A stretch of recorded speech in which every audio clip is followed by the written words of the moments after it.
Bonjour et bienvenue sur Non Limite Sécu, le podcast francophone hebdomadaire dédié à la cybersécurité.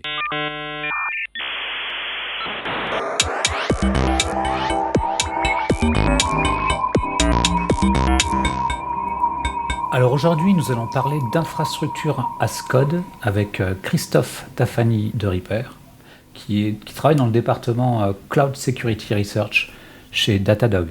Bonjour Christophe. Bonjour.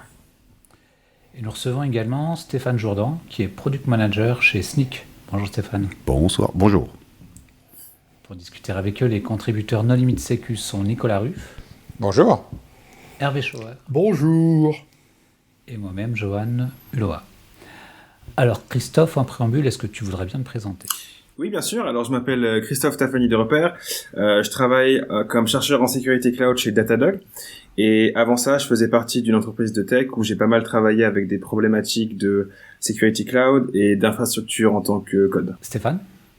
Et alors, de mon côté, mon background, c'est essentiellement d'avoir géré des infras pendant une vingtaine d'années. J'ai écrit un bouquin sur l'infra as code il y a 5 ans à peu près. Et aujourd'hui, après 2 ans à avoir développé un produit open source qui s'appelle DriftCTL, qui est un produit open source de gestion de drift d'infra as code, dont on va peut-être un petit peu parler ce soir aussi. Et donc, on a récemment rejoint Snyk pour gérer la sécurité de l'infra as code dans un cadre de développeur. Voilà. Alors Christophe, l'infrastructure as code, qu'est-ce que c'est et quel problème ça solutionne ? Oui, alors je pense que c'est intéressant de partir du problème et effectivement pour bien comprendre le pourquoi du comment. Donc en fait, au début du cloud, on avait tendance à beaucoup aller dans les consoles, à cliquer sur des boutons pour créer un réseau, un disque virtuel, une machine virtuelle, etc., etc. Et on s'est vite rendu compte que c'était très manuel, c'était fastidieux, ça laissait place à l'erreur, et donc que ça rendait les choses compliquées pour déployer une même infrastructure dans plusieurs environnements. Donc il y a des gens qui se sont dit, ok, on va automatiser ça avec des scripts impératifs, par exemple en faisant du Python ou du Bash. On va dire étape par étape, on va créer un réseau virtuel, créer un disque, créer une machine virtuelle, attacher ce disque à la machine virtuelle, etc. Et on s'est rendu compte aussi que c'était assez compliqué d'avoir quelque chose de solide qui était écrit de manière impérative, parce que ça veut dire qu'il faut gérer toutes les conditions d'erreur, qu'il faut s'assurer qu'on laisse pas traîner de ressources derrière quand il y a quelque chose qui marche pas, qu'il faut écrire des tests unitaires, etc. Et donc c'est là qu'il y a eu l'idée de déclarer l'infrastructure de manière déclarative. C'est-à-dire que l'idée c'est qu'à la place d'écrire les étapes pour monter une infrastructure ou pour monter une configuration, on va en fait juste déclarer de manière déclarative qu'est-ce qu'on veut atteindre comme but, et on va laisser le travail de la réconciliation entre ce qui est déployé et ce qu'on veut à un outil. Et donc pour donner un exemple très concret, ça veut dire qu'à la place de dire je veux créer un réseau, créer un disque, créer une machine virtuelle, on va dire je veux un réseau virtuel avec une machine virtuelle et un disque. Et puis c'est donc un autre outil dont on va parler qui va pouvoir dire actuellement il n'y a rien qui est déployé donc je vais déployer, ou bien s'il y a juste une partie de cette infrastructure qui est déployée, faire juste le diff pour qu'on ait l'état qu'on veut atteindre. Alors l'infrastructure as code, ça veut dire qu'on décrit toute son infrastructure avec du code, mais ce langage, il est standardisé, normalisé, il y a plusieurs langages, comment ça marche ? Alors ça dépend des outils. Donc si on regarde un petit peu du côté des outils, on a un peu 2 grandes catégories. On a ceux qui sont développés par des fournisseurs de cloud comme AWS ou Azure. Donc du côté d'AWS, on a AWS CloudFormation et AWS CDK, qui veut dire Cloud Development Kit. Et du côté d'Azure, on a le Azure Resource Manager. Et après, dans les outils qui sont pas liés à un fournisseur particulier, on a Terraform et Pulumi. Et donc il y a certains de ces outils qui vont utiliser un langage qui existe déjà, par exemple Go ou TypeScript ou Python. Et il y en a d'autres qui vont utiliser une sorte de pseudo-langage. Par exemple, Terraform utilise le langage HCL, qui est une sorte de langage de configuration, mais qui est quand même un petit peu plus puissant. Donc il n'y a pas de normalisation vraiment de ce côté-là. Stéphane, tu voudrais ajouter quelque chose à cette introduction ? Non, elle est parfaite en l'état. S'il n'y a pas de langage standard, il y a quand même un langage qui permet une certaine portabilité, c'est-à-dire est-ce que je peux définir mon infrastructure grâce à ce langage ? et pouvoir la déployer dans des environnements cloud aux technologies différentes ou des fournisseurs différents? Alors en général non, parce que les différences dans les services que les fournisseurs offrent sont très grandes, et donc si on essayait de faire quelque chose qui était commun à tout, on devrait prendre en fait le dénominateur commun, et donc ça ferait une grosse perte en termes de fonctionnalité. Donc par exemple avec Terraform, on peut utiliser Terraform pour écrire une infrastructure qui va être déployée dans AWS. On peut aussi utiliser Terraform pour écrire une autre infrastructure qui va être déployée sur Azure. Et on peut pas écrire une seule fois la même infrastructure et la déployer sur plusieurs fournisseurs de cloud différents. Est-ce que c'est vrai ça? Parce qu'il me semble que... Bon, après, il y a un détail dont tu n'as peut-être pas parlé, c'est la différence entre, on va dire, la déclaration, la déclarativité, comme tu dis, ou alors le Desired State Configuration, je ne sais pas comment on appelle ça en anglais, en français. C'est-à-dire, est-ce qu'on va dire, je veux une interface qui est tel nom et qui est telle adresse IP, démerde-toi pour me la mettre sur le système que j'utilise, ou est-ce qu'on va dire, tu lances la commande ifconfig eth0 up jusqu'à ce que ça fonctionne? Et il me semble que dans le cas de Desired State Configuration, tu peux avoir des plugins par fournisseur de cloud et dire je veux une VM Linux avec tant d'interface réseau, telle adresse IP, et après des plugins derrière vont se débrouiller pour appliquer les commandes qui font que cette machine va exister chez ton fournisseur de cloud. Alors peut-être que je mélange un peu les concepts et que c'est pas très clair, mais il me semblait que c'était possible de faire du multi-cloud avec des outils d'infrastructure as code. Alors, je peux répondre moi, par exemple, pour baquer la remarque est bonne. Ça va être répétable de dire, dans un cadre AWS, je veux une IP dynamique que j'attache à une VM. Et par exemple, si on crée différents environnements, on va pouvoir, de manière infinie, recréer pour N environnements, N VM avec N adresses IP qui sont automatiquement configurées pour un Linux. Donc ça va fonctionner à l'intérieur d'un même cloud. Par contre, si on prend le cas Terraform, ou Pulumi ou d'autres, c'est la même idée. Ça va pas être portable sur un autre cloud. On va pas pouvoir dire cette adresse IP attachée à une VM. Ça va pas être portable. Chaque ressource est typée pour un cloud provider en particulier. Et ça rejoint ce que Christophe disait tout à l'heure, qui est que les différences sont telles entre les cloud providers. Une VM GCP, une VM Azure, une VM AWS n'ont pas du tout les mêmes caractéristiques, n'ont pas les mêmes dépendances, on n'attend pas le même état d'un réseau, par exemple, préalable, on n'attend pas les mêmes conditions d'existence, par exemple, d'une clé d'authentification ou des prérequis préalables à la configuration d'un compte pour que ce soit fonctionnel. Donc ça fait que ce n'est pas portable en l'état entre les différents clouds. Maintenant, j'ai vu des projets qui existaient, en fait, qui permettaient de le faire, mais comme a dit Christophe, ça prend un dénominateur commun tellement bas que ça n'a plus aucun intérêt d'utiliser ça. Faut vraiment avoir un besoin multi-cloud qui aujourd'hui a un besoin d'automatisation multi-cloud avec un dénominateur commun aussi bas. Je pense pas que ça réponde à un besoin aujourd'hui, ni en sécu, ni en déploiement pour ce type d'utilisateur. Et quels sont les bénéfices en matière de sécurité ? Ouais, alors il y a quelques bénéfices qu'on peut voir assez facilement, notamment le fait qu'on passe d'une infrastructure qui est défini directement dans une console d'administration, qui est touchée manuellement, à quelque chose qui est versionné dans un dépôt Git, sur lequel on peut avoir des contrôles de traçabilité, de gestion des changements. Donc par exemple, on peut très bien dire que tout ce qui est poussé sur une branche particulière doit être signé, doit avoir été approuvé par une pull request qui a été validée par un autre collègue. Et donc en termes d'intégrité, de gestion des changements, c'est vraiment très très intéressant. Ça veut aussi dire que, vu que les gens n'ont pas besoin de toucher directement à de la production, c'est-à-dire que le workflow, c'est censé être, on écrit notre infrastructure en tant que code, on la pousse sur une branche, on la teste, puis ensuite on la merge dans une autre branche, et à ce moment-là, il est censé avoir un système de déploiement continu qui va récupérer ça et qui va appliquer ça sur de la production, sur de la pré-production. Et donc ça fait que les gens ont plus besoin, en fait, dans le cas idéal, en tout cas, n'ont plus besoin d'accès directement à de la production. Ce qui fait que c'est beaucoup plus simple de restreindre les privilèges que les gens ont sur de la production, parce que tout simplement, ils sont plus censés créer directement l'infrastructure.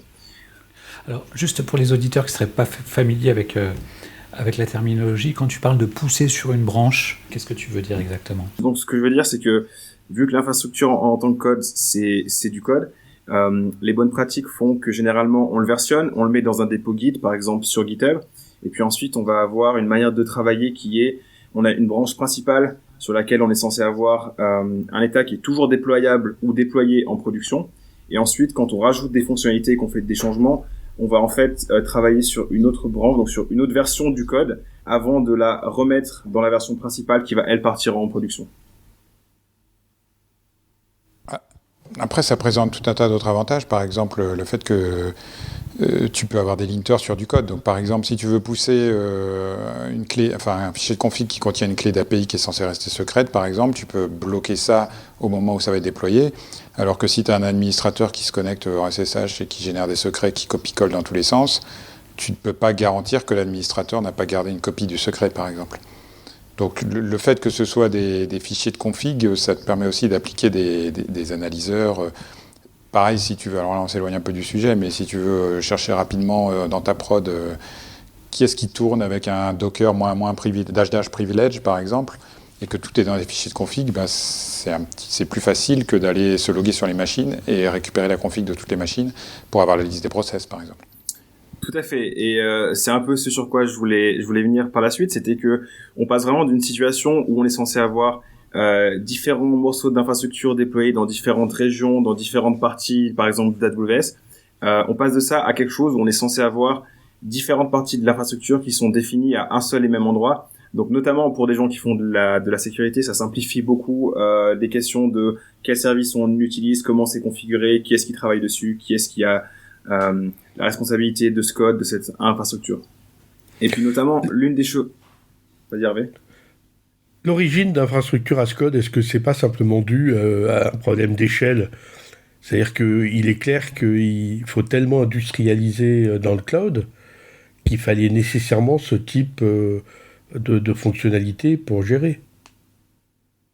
Alors moi j'en ai eu besoin très tôt effectivement puisque j'ai eu la chance assez rapidement à la toute fin des années 2000 de commencer à à avoir des prods sur des clouds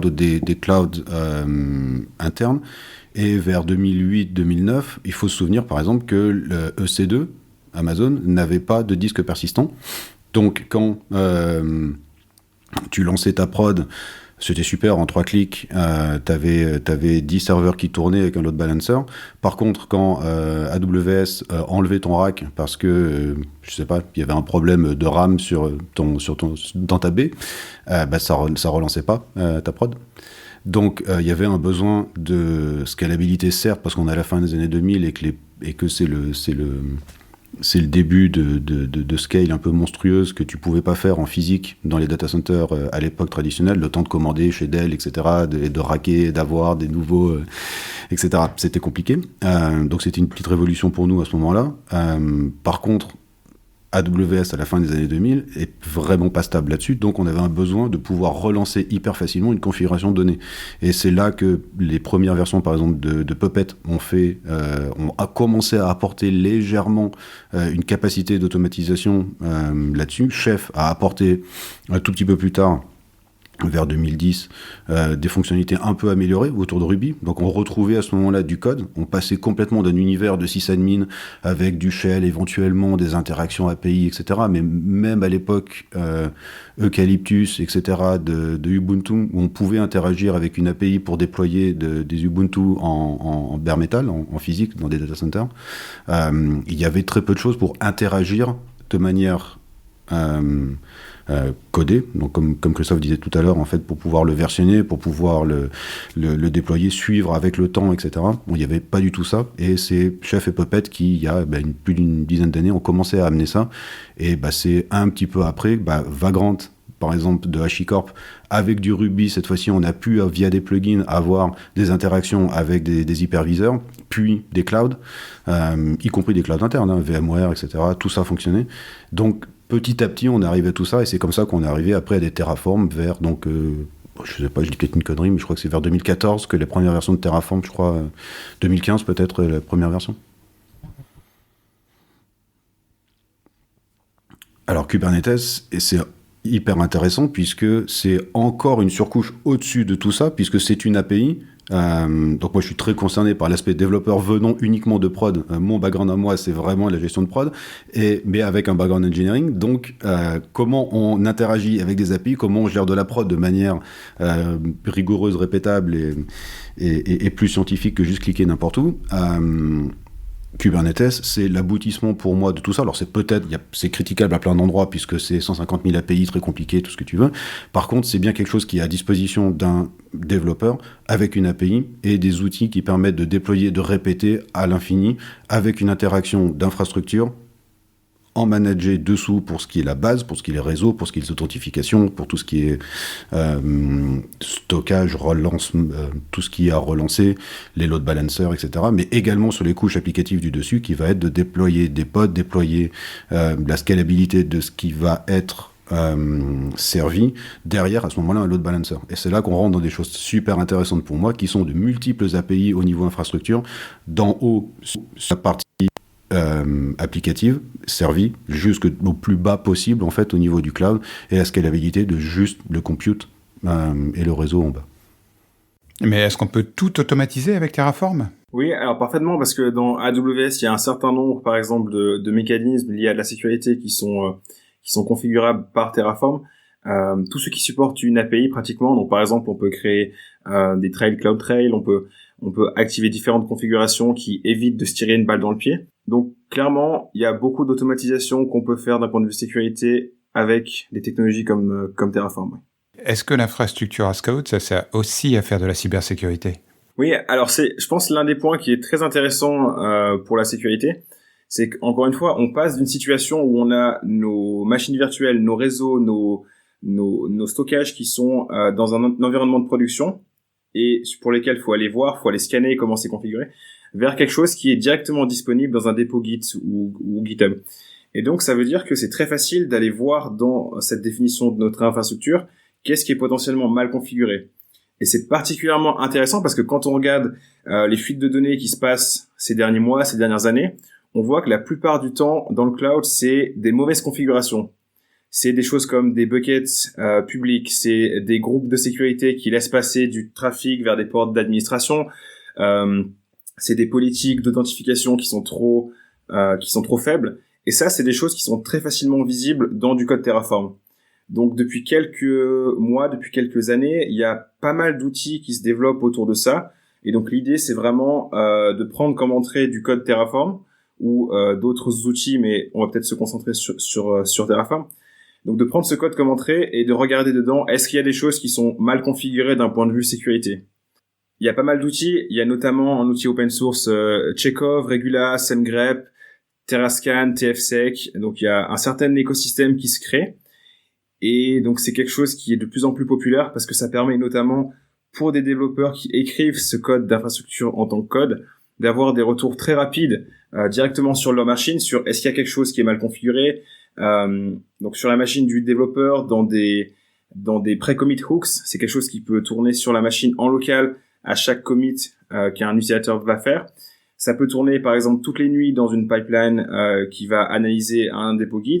Et donc, ça permet d'attraper des problèmes de sécurité très tôt, avant que ça arrive en production, ce qui est mieux pour les développeurs, ce qui est mieux pour la sécurité, et ce qui rend tout le monde content. Du moment que les attentes sont bien définies en amont, et ça c'est un piège courant, c'est que quand on commence à scanner des choses, que ce soit du code d'infrastructure as code ou autre chose, il faut être sûr que les gens qui écrivent ce code, ils soient au courant et ils aient les moyens d'écrire ça de manière sécurisée. Sinon, ça veut juste dire qu'on va les ralentir et les bloquer dans ce qu'ils font. Mais alors, est-ce que les outils que tu as cités sont réellement utilisés en production aujourd'hui et c'est lequel le meilleur ? Oui, alors ils sont très populaires globalement, ils gagnent en popularité. Les différents critères de comparaison en fait qu'on peut regarder, c'est bon évidemment tout ce qui est la maturité, qui est-ce qu'ils développent, l'adoption, et on a aussi tout ce qui est expérience utilisateur. Est-ce que quand il nous affiche un problème de sécurité, est-ce qu'il nous donne les instructions pour le remédier? Il y a aussi toute la partie, est-ce qu'il va scanner le code Terraform ou le plan Terraform, qui sont deux choses assez différentes. Et aussi, qu'est-ce qu'il y a comme règle par défaut? Tu peux juste expliquer quelle est la différence entre le code et le plan dans Terraform pour nos auditeurs? Oui, alors donc ça c'est quelque chose de spécifique à Terraform, mais globalement donc on va écrire du code Terraform qui va décrire une infrastructure qu'on veut avoir. Et au moment où on va vouloir la déployer, Terraform va générer ce qu'on appelle un plan. et c'est en fait le plan de ce que Terraform veut faire.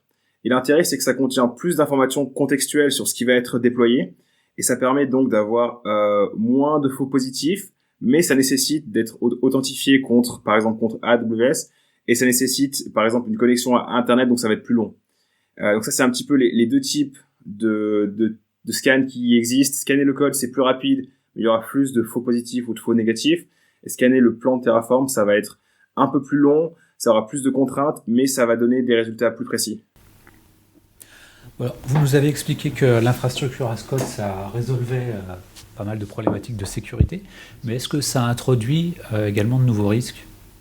Alors il peut y avoir effectivement ça, en fait, un peu comme il y a eu à la grande période, au tout début de Docker, où tout le monde réutilisait des images, où 90% des images qu'on trouvait sur le hub étaient malheureusement trouées, et donc on déployait des images qui étaient pas à jour. On va retrouver le même problème dans le cas de Terraform, c'est pas la responsabilité d'HashiCorp, ils y sont pour rien, mais c'est le fonctionnement même d'un module. Donc un module Terraform, c'est un set de ressources, donc Christophe a mentionné du code, donc en fait où c'est une suite de ressources pour dire j'ai un IAM, j'ai un bucket, j'ai je ne sais quoi, et tout ça cumulé fait quelque chose de cohérent pour le déployer. Et on peut avoir un module, c'est l'assemblage de tout ça qui est réutilisable. On va pouvoir injecter par exemple des variables à l'intérieur du module pour populer tout ça, pour que ce soit plus facile. Ces modules sont disponibles exactement sur le même modèle que des containers Docker par exemple sur le hub, et les gens vont pouvoir les réutiliser chez eux. Si c'est bien fait et maintenu, c'est super. Si c'est mal fait ou pas maintenu, on déploie des choses qui sont mal faites et mal maintenues. Donc ça, c'est la première réponse que moi je peux apporter sur la question. La deuxième, c'est que ça peut également apporter un faux sentiment de sécurité.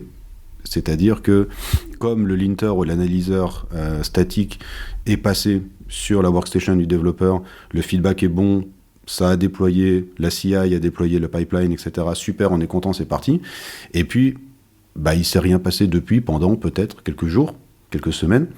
Et puis peut-être un changement a été fait manuellement. Et on croit que comme l'analyseur sécurité en amont est passé, c'est toujours bon. Or, la réalité n'est plus bonne. Et c'est là qu'il y a tout un florilège de différents problèmes qui peuvent arriver. Et c'est une des raisons pour lesquelles on a fait ce produit open source, DriftCTL, qui détecte ce déphasage, ce désalignement entre l'intention et la réalité. Et on en parlera. Parce que les changements manuels sont pas prohibés, c'est pas quelque chose à bannir. À bannir, oui, mais la réalité est toujours différente. On a toujours un client, on a toujours un boss, on a toujours un collègue qui historiquement a les credentials. Voilà, c'est sur la partie humaine. Il y a toujours les gens qui font le support de nuit, qui sont d'astreinte, etc. Et il y a un problème, il faut bien qu'ils puissent intervenir, et on n'a pas le temps forcément ce sont le genre de gens qui peuvent avoir des accès privilégiés, mais ça, c'est sur la partie humaine. Ça peut encore être géré, mais surtout ce qui est authentifié, donc les scripts authentifiés, les scripts de backup la nuit, les lambda, des pods qui ont un service qui tourne et qui a un accès, par exemple, pour aller lire quelque chose dans une base de données et écrire sur un bucket S3 à un autre endroit. Tout ça, c'est authentifié, et tout ça, à un moment ou à un autre, peut avoir un bug. Tout ça peut être abusé, tout ça peut changer, ou pire, être basé sur une assumption qui change dans le temps. Je pense par exemple à des profils de sécurité IAM qui sont assumés comme étant hyper restrictifs de base, et qui, dans le temps, des fois, là, hyper récemment, il y a eu un cas chez AWS d'un changement de contenu, de scope, de périmètre d'une policy IAM. Ça a un impact, et si à ce moment-là, je sais pas, un exploit, quelqu'un, un script, un bug, quelque chose qui n'était jamais censé écrire et qui ne pouvait pas le faire pendant tout ce temps-là, se met à pouvoir le faire de par un changement tiers, à ce moment-là, en fait, on se retrouve avec des gros problèmes. Donc c'est là qu'il y a une grosse différence entre l'intention, la réalité, qu'elle soit humaine, qu'elle soit due à des scripts, qu'elle soit due à n'importe quoi d'identifié, et qui peut des fois, en combinaison avec un changement autre, non, absolument pas sous contrôle. Là, on se retrouve avec un triangle en fait de conditions qui sont absolument désastreux d'un point de vue purement sécurité. Si on est un développeur et qu'on a automatisé notre infra avec du code et qu'on se dit, parce que j'avais fait tout ce qui était bien, j'avais fait tout le pipeline, j'avais fait toute l'analyse, tout ce qui avait bien à tous les endroits, mais en fait non, une fois que c'est shippé, une fois que c'est déployé, ben ça vit, et c'est à partir de là qu'il y a d'autres outils dont on a besoin pour s'assurer de la continuité de l'intention. L'intention doit être nickel, et la réalité aussi. Et donc, ces déviances sont systématiques, quoi. Tu peux pas gérer ces problématiques plutôt que de faire de la config à la main, gérer via le code, pousser les changements. Non, il y a systématiquement des changements manuels qui devront être réalisés. C'est ce que tu constates. Alors, c'est pas ce que je souhaite. Par contre, c'est bien ce que je constate.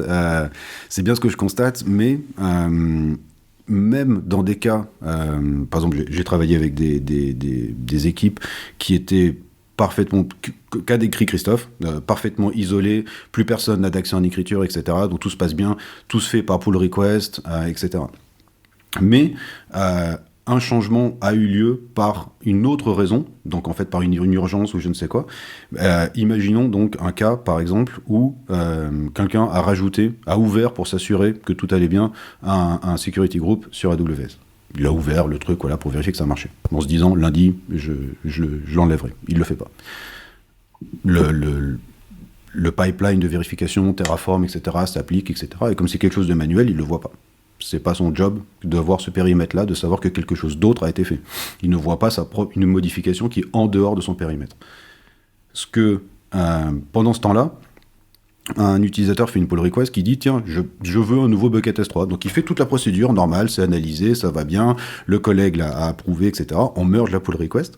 Cette pull request va donc déclencher un Terraform apply, donc c'est-à-dire un changement sur l'infrastructure cible.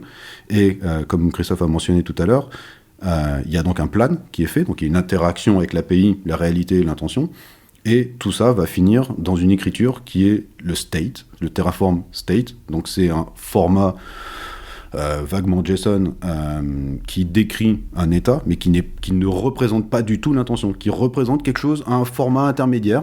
Et là, l'essentiel des gens assument en fait qu'ils sont en sécurité parce qu'on a passé tous les checks. Or, ce format-là n'est pas là pour confirmer l'intention, il est là pour être un format d'échange entre la réalité de la prod, des API d'Amazon et ton intention. Et il va se passer quoi là ? Beaucoup de choses vont être écrites dans ce state, parce qu'évidemment, dans ton code Terraform, tu vas pas remplacer, tu vas pas déclarer les centaines de paramètres possibles pour chaque, tout ce qui est par défaut, etc., etc., etc. Et donc typiquement, un security group, une règle de security group va être intégrée, même manuellement écrite, va être intégrée dans le state. Et c'est là en fait qu'il faut des outils qui permettent de valider que par un effet de bord, j'ai simplement rajouté un bucket S3 et 2 semaines avant, quelqu'un a rajouté une règle, ça va être écrit dans le state. C'est dramatique d'un point de vue sécurité.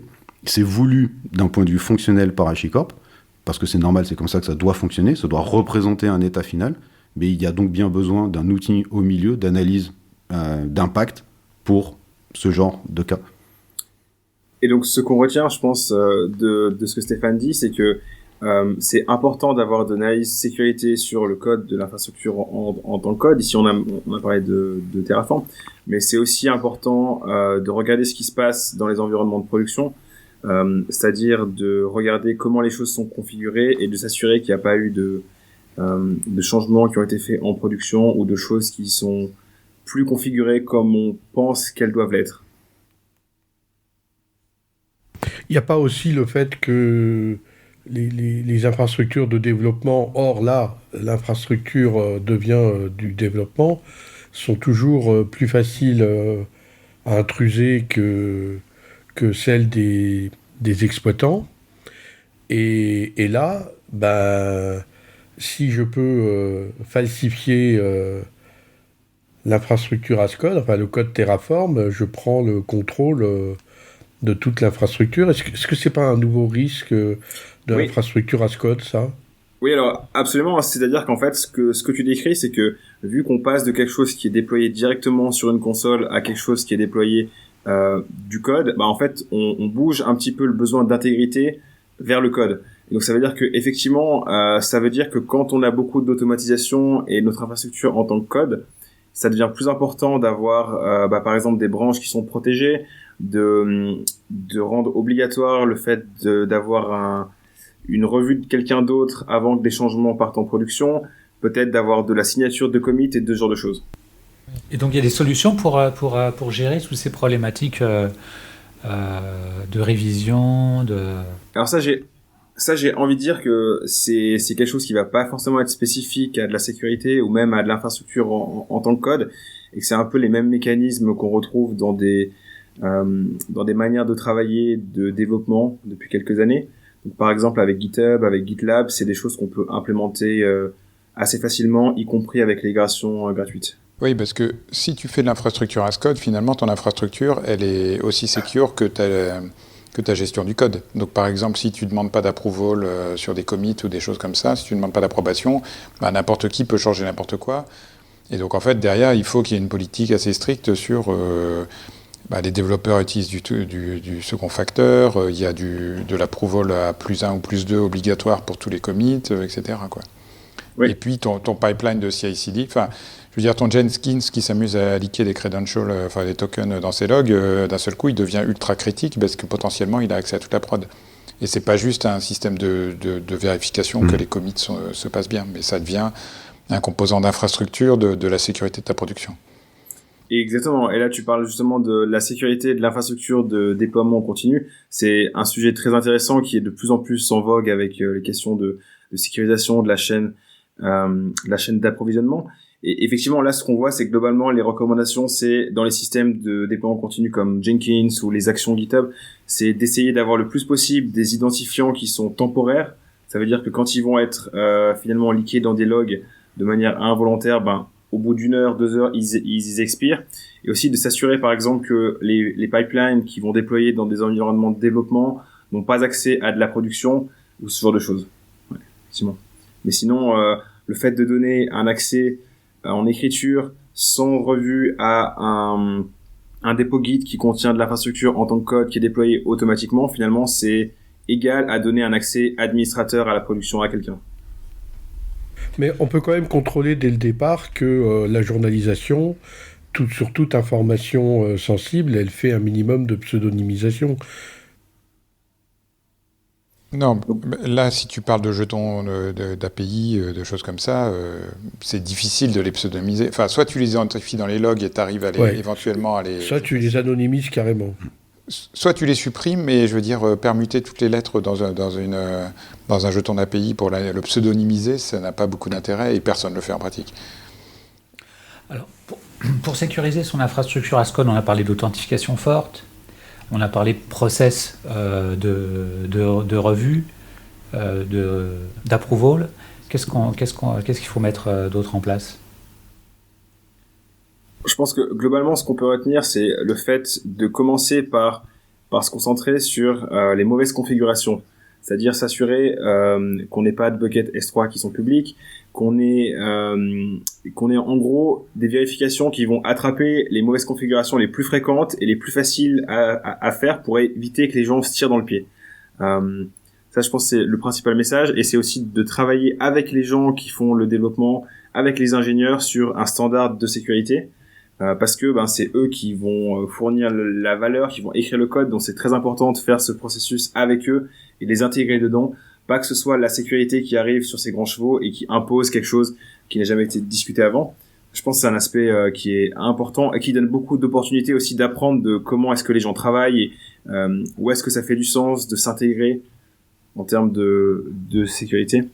Et après, comme Stéphane l'a mentionné, il y avait la question c'est important aussi d'avoir des vérifications sur ce qui est déployé.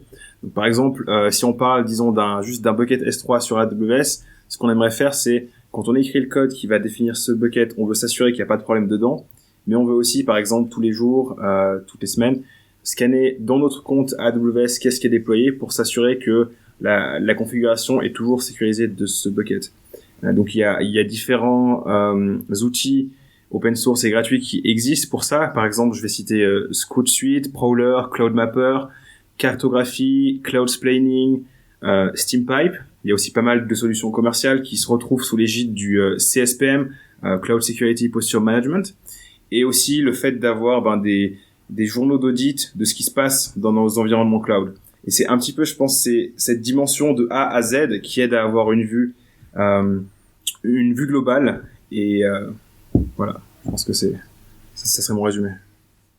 Et je rajouterais juste, du coup, pour vendre ma soupe, donc de DriftCTL, le produit open source, qui, dans un cadre de développeur, donc, puisqu'on parle de développement, on dit que le développeur automatise donc son infra. Moi, ce qui m'a paru important quand on a créé ce produit, c'était de se dire, on veut que le développeur, dans son cadre de développeur, c'est-à-dire dans le cadre, là, ici, Terraform, pour ce qui nous concerne, le CSPM va analyser le bucket qui est en ligne et lui dire il y a un bucket et il est mal configuré, il correspond pas à PCI, il correspond pas à je ne sais quoi. Donc ça c'est bien, mais pour moi c'est pas un cadre de développeur. Le développeur, lui, il utilisait une ressource qui a un nom, qui a un type, qui a tout un tas de paramètres dans le cadre de Terraform, dans son éditeur de texte. Et le feedback que lui il veut, parce que le retour que lui il veut, c'est de dire attention, tu as un bucket de ce type-là qui correspond à ces paramètres-là que tu n'as pas intégré dans ton code. Et c'est un but donc de DriftCTL qui est de à la fois aider le développeur à améliorer sa couverture de code. Donc là, on pense vraiment développeur dans un but de sécurité à la fin, mais parce que moi, je crois réellement que à partir du moment où c'est codé sous contrôle, alors ensuite les autres outils peuvent se mettre dessus pour l'analyse, etc. Mais tant que c'est pas visible, on est dans le noir complet. Impossible de savoir que ça tourne. Donc, effectivement, il y a le CSPM d'un côté, mais si on veut parler aux développeurs, alors une ressource, un type, un nom, une structure, on peut lui amener et il peut s'améliorer à partir de là. D'où l'intérêt, en fait, d'avoir ce type d'outil-là dans la trousse à outils du développeur d'infrastructure. Et tu soulèves un très bon point, c'est le fait qu'il y a beaucoup d'entreprises qui ont des déploiements existants, qui tournent déjà, et qui se posent la question de comment est-ce qu'on amène ça dans de l'infrastructure en tant que code sans pour autant devoir refaire tout depuis zéro. Et donc pour ça, il y a des outils, notamment il y en a un qui s'appelle Terraformer, qui permettent justement de faire ça et de partir d'une infrastructure qui est déployée, par exemple sur AWS, et de générer l'infrastructure en tant que code qui correspond à ce qui est déployé, qui peut être très intéressant comme workflow. Et quel est le niveau d'utilisation actuel ? Est-ce que c'est largement utilisé ? Et comment est-ce que vous pensez que les choses vont évoluer à ce niveau ? Je pense que c'est raisonnable de dire que c'est grandement utilisé, surtout chez les entreprises qui sont natives du cloud, donc qui ont commencé à utiliser le cloud depuis le début. Il y a aussi le fait que, à mon avis, c'est plus simple, en fait, quand on utilise quelque chose comme AWS ou Azure, c'est plus simple et ça rend l'expérience meilleure d'utiliser quelque chose comme Terraform que de le faire manuellement. Parce que c'est plus rapide à recréer, parce que quand on le détruit, on est sûr qu'il n'y a pas des ressources qui restent, qui vont nous coûter cher le mois prochain. Donc le fait que ce soit plus pratique, je pense que c'est un très gros incentif pour les gens de s'en servir. Je pense qu'il y a aussi beaucoup d'entreprises qui sont arrivées dans les déploiements cloud un petit peu avant que ce soit populaire et qui n'ont pas forcément qui utilisent de l'infrastructure en tant que code. Donc j'aurais tendance à dire qu'une majorité des entreprises dans le cloud utilisent quelque chose comme CloudFormation, Terraform, Pulumi, même si c'est pas forcément sur la totalité de leur périmètre. Il y a par exemple des choses qui n'étaient pas supportées historiquement par Terraform ou qui n'avaient pas d'API dans AWS. Et dans ce cas-là, forcément, s'il n'y a pas d'API, il n'y a pas de moyen d'avoir de l'automatisation. Ok. Est-ce que vous souhaitez apporter le mot de la fin ? Quel serait-il ? Qu'est-ce que les auditeurs doivent retenir ? Il faut utiliser infrastructure as code le plus possible, évidemment. Les développeurs ont la clé et on a les outils pour les aider en fait à faire ça correctement. Je crois réellement, profondément au fait que les développeurs ont la clé du futur et de la sécurisation des infrastructures, parce que derrière c'est que des API et les configurations ont un impact monstrueux et tant que c'est visible, c'est quand c'est pas visible qu'il y a un problème. Et c'est là qu'on est vraiment dans un cas de sécurité et développement et infrastructure. Voilà, donc s'il y a des rançongiciels, c'est la faute des développeurs. Je pense que je conclurai en disant que le fait que de plus en plus de gens utilisent des technologies comme Terraform, ça donne une très bonne opportunité d'un point de vue sécurité pour, comme dit Stéphane, avoir plus de visibilité et pour pouvoir plus facilement s'intégrer dans des cycles de développement, ce qui aurait été plus compliqué avant ça. Et donc, c'est une bonne idée de prendre l'opportunité de détecter des failles de sécurité plus tôt avant qu'elles partent en production, en gardant bien en tête qu'il faut travailler avec les développeurs et pas imposer ça sans parler avec. Bon, eh bien, Christophe, Stéphane, merci beaucoup d'avoir accepté notre invitation. Merci aux contributeurs. Chers auditeurs, nous espérons que cet épisode vous aura intéressé. Nous vous donnons rendez-vous la semaine prochaine pour un nouveau podcast. Au revoir. Au revoir.